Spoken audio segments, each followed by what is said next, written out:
Hello hello hello welcome to this channel. म चाहिँ यो च्यानल मेरो होइन। म यो च्यानलमा चाहिँ भिडियो हाल्दिनँ होइन। म यति इन्फर्म गर्न आएको कि यो च्यानलमा चाहिँ कोडिङ रिलेटेड कन्टेन्टहरू चाहिँ हाल्ने गर्छौँ हामी। अनि पछि फर्स्टमा चाहिँ क्युबेसिक चुज गर्नुको कारण भनेकै सबै बिगिनरले चाहिँ कोडिङ सिक्न मिलोस् भनेर चाहिँ क्युबेसिक चुज गरिएको हो। र यो चाहिँ यो सिरिजको फर्स्ट भिडियो हो। अब यो सिरिजमा चाहिँ हामी क्युबेसिकको पुरै कन्टेन्टलाई कभर गर्ने कोसिस गर्छौँ। अब बिस्तारै बिस्तारै डेली भिडियो चाहिँ अपलोड गर्छौँ। So subscribe to our channel, like this video र कमेन्ट गर्नु केही प्रतिक्रिया छ भने। क्युबेसिक इन्स्टल गर्नलाई हामीले के गर्नुपर्छ, आफ्नो एउटा वेब ब्राउजर खोल्नुपर्छ र यो चाहिँ मैले क्रोम खोलेँ अनि यहाँ चाहिँ qb64.org भन्ने युआरएल पाथमा जानुपर्छ र यसमा गएपछि चाहिँ हामीले के भेट्टाउँछौँ भन्दाखेरि डाउनलोड गर्ने अप्सनहरू हुन्छ। यहाँ डाउनलोड qb64 भर्जन 1.5 यो अप्सन छ, यसमा हामी क्लिक गर्छौँ र यहाँ चाहिँ यहाँबाट एउटा अर्को पेजमा आइन्छ। हामी यहाँबाट हामी यो जिप फाइललाई डाउनलोड गर्छौँ, qb64 1.5 win-x64.zip। यसलाई डाउनलोड गरेपछि हामी यसलाई एक्सट्र्याक्ट गर्छौँ र धेरै टाइम लाग्दैन यसलाई डाउनलोड र इन्स्टल गर्न, एकदम सजिलो सिम्पल प्रोसेस हो। ल अब चाहिँ यो फाइल डाउनलोड भइसक्यो, जिप फाइल। अब यो फाइल डाउनलोड भएपछि हामी यसलाई एक्सट्र्याक्ट गर्छौँ। एक्सट्र्याक्ट गर्न हामी हाम्रो कम्प्युटरको डाउनलोड्स फोल्डरमा जान्छौँ। यसलाई चाहिँ म केमा एक्सट्र्याक्ट गर्छु भन्दाखेरि मैले यहाँ qb64 भन्ने फोल्डर बनाएको छु। म यसलाई चाहिँ पहिला सुरु यसमा मुभ गर्छु यसरी है। अनि त्यसपछि आफूले जस्तो तरिकाले इन्स्टल गरे नि हुन्छ। यसलाई मलाई चाहिँ यो आफ्नो डेस्कटपमा भए सजिलो लाउँछ, त्यही भएर अब म यसलाई के गर्छु भन्दाखेरि यसलाई एक्सट्र्याक्ट हियर गर्छु।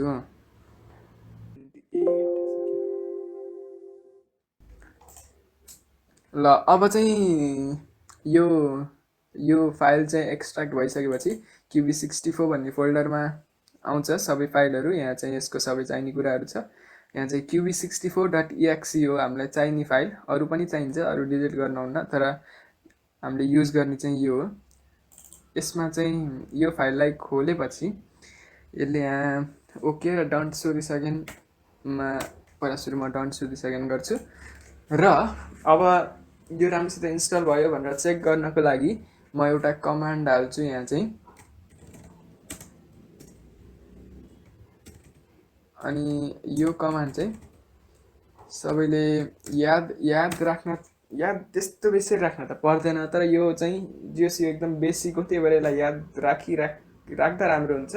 र यो कमान्डले यो प्रिन्टले चाहिँ के गर्छ, यो के हो, यो ओपनिङ कोड क्लोजिङ कोडहरू के हो, यो सबै म सेकेन्ड भिडियोमा एक्सप्लेन गर्छु। बस यहाँ जस्तो छ त्यस्तै मसित सबै फलो गर्दै गएपछि अब यसलाई रन गर्नु होला। माथि रन भन्ने अप्सन छ अनि रन स्टार्ट अथवा F5 अगाडि हुन्छ आफ्नो किबोर्डमा, यसले रन गरिदिन्छ र यसले यहाँ केही कुरा गरिरहेछ। यसलाई चाहिँ म डन्ट सो दिस अगेन गर्छु फेरि र यसले चाहिँ अब .exe फाइल बनाउँछ, एक्जिक्युटेबल फाइल। अनि फर्स्टमा चाहिँ यो फाइल बनाउँदाखेरि अलि टाइम लाउँछ फर्स्टमा रन गर्दा, तर यो फाइल चाहिँ बनेपछि यो राम्रोसित रन हुन्छ र त्यो कमान्डले काम गर्छ। क्युबेसिक चाहिँ एकदम फ्रेन्डली ल्याङ्ग्वेज हो, त्यही भएर क्युबेसिकबाट स्टार्ट गर्न चाहिँ एकदम राम्रो हुन्छ। यो मैले पनि यहीबाट स्टार्ट गरेको। यो चाहिँ मैले योबाट स्टार्ट गरेर धेरै फाइदा भयो, धेरै कन्सेप्टहरू मलाई बुझ्न सजिलो भयो। त्यही भएर यो सिरिजलाई चाहिँ मसँग सबै लास्टसम्म फलो गरेपछि म चाहिँ सबैले क्युबेसिक चाहिँ एकदम पर्फेक्ट हुनुहुन्छ भन्ने चाहिँ म ग्यारेन्टी दिन्छु त्यो कुराको है। ल यो हेलो वर्ल्ड भनेर आयो, यहाँभित्र जे लेखेको थियो त्यही। अब यसपछिको अरू कुराहरू त अरू भिडियोमा आइरहेको छ। आज चाहिँ यो भिडियोमा यति नै हो र अरू टपिकहरू कुनै पनि कन्सेप्टहरू मिस गर्न चाहनुहुन्न भने यो च्यानललाई सब्सक्राइब गरिदिउँ र यो प्लेलिस्टलाई चाहिँ बुक मार्क गरिदिउँ है त युट्युबमा।